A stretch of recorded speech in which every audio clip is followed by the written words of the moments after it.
প্রিয় উপস্থিতি, আপনারা জেনেছেন গতকাল আমাদের সিনিয়র সহসভাপতি ইতিমধ্যে সে বিষয়ে অবতারণা করেছে।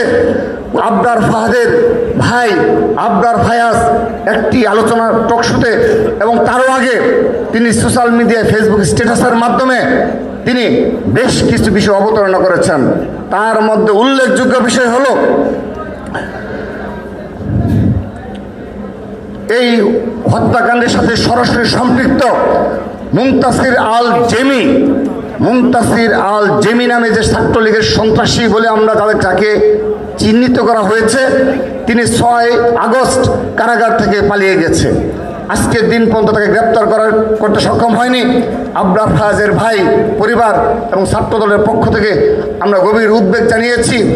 1 বছরের অধিক সময় অতিবাহিত হয়েছে, কিন্তু সেই মৃত্যুদণ্ডাদেশপ্রাপ্ত আসামিকে আজকের দিন পর্যন্ত গ্রেপ্তার করতে সক্ষম হয়নি।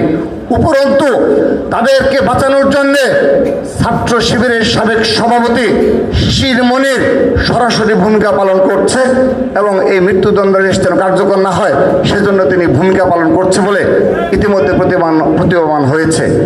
সেজন্য আবরার ফাহাদের ভাই, পরিবার সহ আমরা সবাই উদ্বিগ্ন যে এ ধরনের গুপ্ত রাজনীতির কারণে আজকে সাধারণ শিক্ষার্থীদের মনে যে প্রশ্নের উদ্বেগ হয়েছে তার সঠিক জবাব যাদেরকে চিহ্নিত করা হয়েছে তাদেরকে দিতে হবে। যাদের দিকে আঙ্গুল তোলা হয়েছে তাদেরকেই এই জবাব ভবিষ্যতে দিতে হবে।